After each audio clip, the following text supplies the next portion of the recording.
Welcome,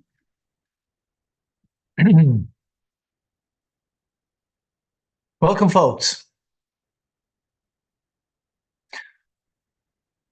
Love is a word that is bounced around and perhaps bounced around to such a degree that we've lost sight of exactly what it means. Perhaps we have a strong feeling about it, but we don't have a true understanding of it. There are basically two types of love. One that's metaphoric to water, and one that's metaphoric to fire, or metaphoric to silver, or to gold. We have the silver standard, and we have the gold standard of love. Does it mean just more of the same? Just deeper, more profound? No, they're two different ideas. Welcome to Tanya Today. I'm Rabbi Ronnie Fine, coming to you from Chabad Zecher Kadeshim in Montreal, Canada, where it's a privilege and a pleasure to share with you the Tanya. We share chapter 50. In chapter 50, the Alter Rebbe gives us a new kind of love. Well, we've had some kind of notion of it in the past, but a greater understanding of this other kind of love. See, the love that we've mentioned for the most part till now derives from what we call the right side. Chachma, chesed, wisdom, and loving kindness. It's the level of a kohen, of a priest. They're called Isha Chesed, a man of kindness. That they are made up differently, a kohen, and they're wired differently as people of kindness, and that's why they blessed the Jewish people with the Birchas Kohanim, with the priestly blessings, because of their makeup. But that's from the right side. It's also called Kesef HaKadoshim, longing for holy things, sorely longing for your Father's home. In other words, to be joined and be connected in love to that which you are familiar with. It's an outgrowth of Chachma. Chachma is a bittul, a self-abnegation to something that's greater than you. You are connected to something beyond you, and you long to be reconnected with it. Again, as the phrase, sorely longing for one's father's home. So that is the soul that's longing, metaphorically, for our Father in heaven, the love of God, to be bonded with God. Metaphorically, it is like water. Water in a pond, water in the lake. It's very subtle. It's very, or I don't know if subtle is the right term. It is very calming. Do you know that when you want to go to sleep at night, so you can get these machines, or get you can get an app that has water running. It's soothing, it's calming. What soothes and calms? Something that you're familiar with, familiar attachments. Well, to your parents, that's a familia attachment. Brothers, sisters, family. That's like water. It's there. It's comfortable. It is natural. And therefore, there's sometimes a longing. My kids are coming home for Shavuos, a bunch of them, and they're longing. What are they longing for? The attachment that they're familiar, the food that's familiar, the comfort of being in a home that you were raised in, and so on. That is the kind of love that we spoke about previously at great length. The natural connection that we have to God, that the soul has, right? That God is your life. God is like a child to a parent. That a parent is more valuable than life itself, and different forms of love that are of this nature. However, there's another level of love that excels this, just as gold is superior to silver. The other one was a silver standard because it was called kesef, comes from the koisif, to long, longing for the familiar connection, water, the calmness of the natural love that we have with that which we know, right? And here it means the natural love for God, right? That the soul has. But then there's the gold standard that's superior to silver. Gold is superior to silver not only because it fetches more money, but because of the gleam that it has, the shine that it has, right? This is called a rapturous love of God. Another metaphor for this is, as opposed to, we have silver on the right, gold on the left, we have water on the right, and we have fire on the left. This is like coals of fire. It's also a desire to connect to God, but it's not a natural connection. It's something that comes from an understanding, an awareness of how small we are and how great and awesome God is. That when you meditate upon God's infinite oneness, that we before him are literally nothing. Right? We're nothing. Not even a speck in the universe. In the universe, we are like a speck. To God, even less than that. Not in importance, of course not. Not in our value. We're not talking about that. Just in our existence. All right? Our existence could be gone in a moment. God's existence is eternal. So when you gaze upon the glory of the King in such a manner, and you recognize the great distance, right? What that produces is a fiery flame that surges upwards that you want to connect. But it's coming from a distance, where the right side love is coming from a closeness, because you have an inherent connection to your Father. Your Father in heaven, the soul has an inherent connection. It is comfortable with that connection, like children with their parents, right? The way it's supposed to be, at least, right? Right? The way it's meant to be. But on the left side that we're talking about, it's a fiery coals of a mighty flame that surges upwards and wants to embrace God. And it's like the wick, the flame on the wick.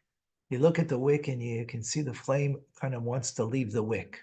The wick is holding it down, but it wants to leave. It seeks to tear apart from the body and to be, with a rapturous love, to be connected.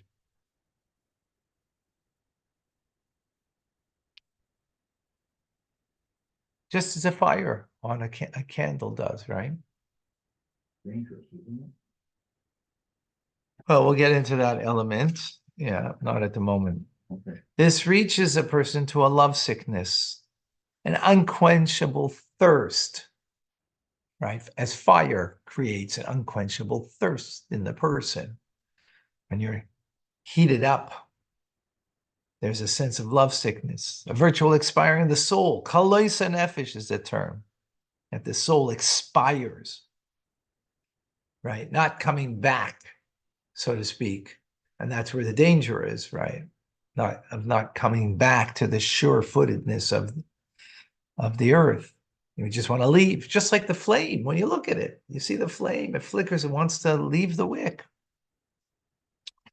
This is, as opposed to the right side, is the divine service of the Kohen, who is the man of kindness and therefore brings the blessings from up down, like water flows from a high place down to a lowest place. Mhm.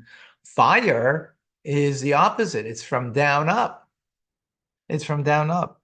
And that is the service of the Levites. Because the Levites, what did they do in the Holy Temple? They sang, they played instruments. What is music? Music, for the most part, is about the love sickness that the person has that's expressed through song, That's beautiful. right? That's the Levites who raise their voice in melody and thanksgiving with song and music.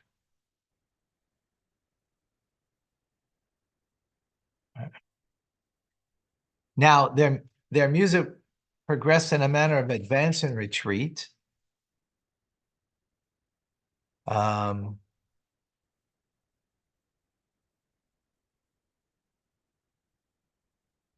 Right.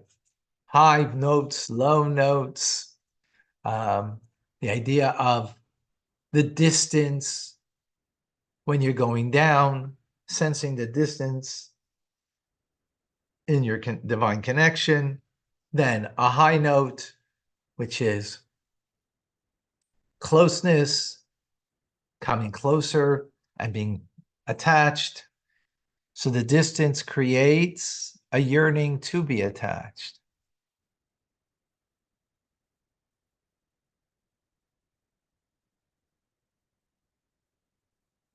And this comes by way of meditating, thinking about God, the greatness of God, the infinite of God, the smallness of us, and that creates a fiery passion, rapturous love to wanting to connect. This is a very lofty thing that comes not so simply. It comes after one has developed a fear of disconnect, not wanting being disconnected from God. So the first love that we spoke about, water, that natural love is like a child to a parent, siblings. The second one is like husband and wife. Why is it be husband and wife? It's not a natural love. Why is it not a natural love? It's because they don't have anything naturally between them. Actually, man comes from Chokhmah and woman comes from Bina. They're two complete, such different beings. And yet they have to come together as one. It's not natural. It's not like a child with a parent. That love is natural. The yearning to be connected is because you're comfortable with it. With a spouse, not to suggest that you shouldn't be comfortable with your spouse. That's not the point. The truth is you shouldn't become too comfortable because as the laws of mikvah are, there's a time that you are close and bonded, right? After a woman goes to the mikvah, after her menstrual cycle, she goes to the mikvah. But then there's an off time where physically you are not close. Emotionally, spiritually, can become close, but physically you're not close. And what that distance creates is a longing to reconnect, creates greater passion. So a husband-wife relationship will have passion and should have passion to it, right? It shouldn't be like siblings. Not to say that your spouse can't be your best friend. It shouldn't be merely a best friend. There should be a sense of distance. I don't get my wife. That creates a distance. But that distance is not created in order that I should feel distant, but in order to create a bridge that will bridge the gap. There is a gap because men and women are not the same. And by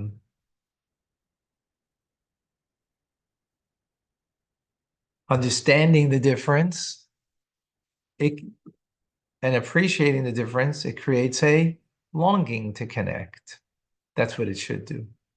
That's what the mikveh is meant. That's what the relationship of husband and wife is meant to be. Right? Like a fire that has passion to it. Fire that needs to be contained, that needs to be directed. If it's a fire that's not directed properly, then what does it do? It wreaks havoc, it destroys. So if you have a passion that's not harnessed appropriately, it can be destructive in the relationship. If it's harnessed properly, it will cook up amazing, wonderful dish of marriage, right? Now, you shouldn't have passion for a sibling. That would be inappropriate, or for a parent. There, it's like water, calmness, calm. Why is it calm? Because it's a natural connection, a comfortable place to be. That's when our children get together. I see it. They're so comfortable with each other, sharing this and that, whatever it might be.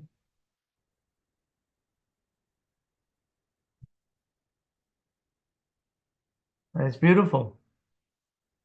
At the calm, still waters, the connection's there, the bond is there.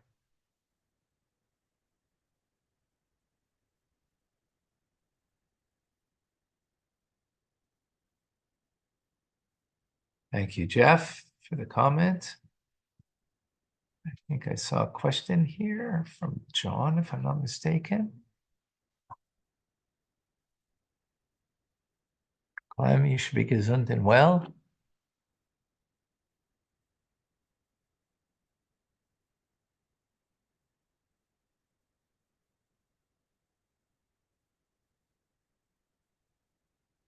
Okay, did I miss something? Hold on.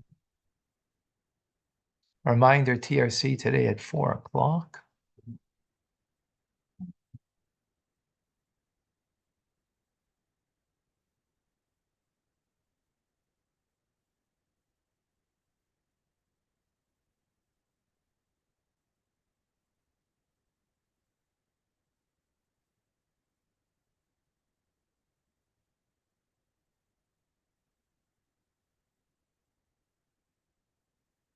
All right. I think I lost it, John.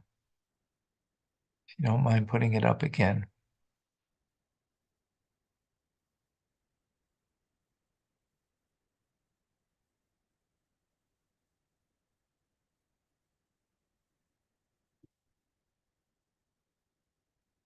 Or maybe I make a mistake and it wasn't a question. And I just thought there was.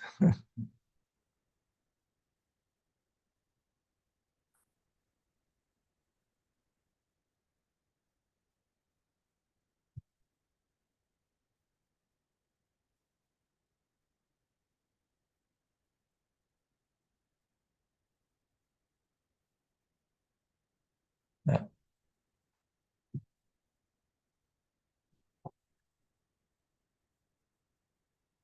Huh? Any questions?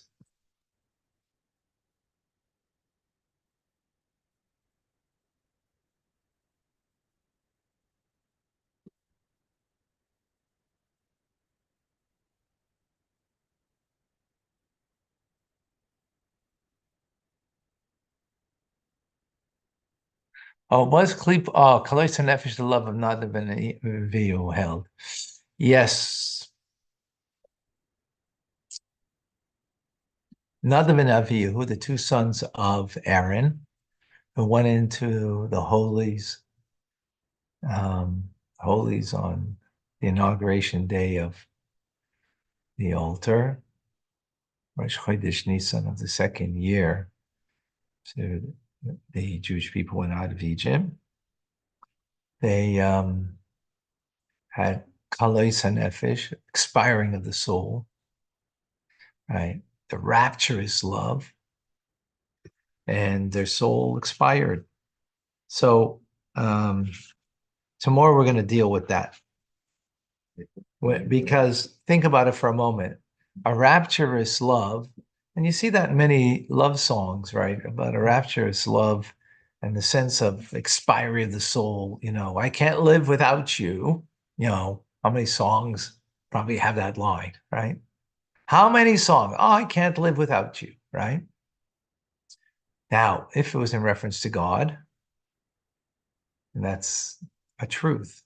If it's a reference to another person, that means you're not a person without that person. That's not true.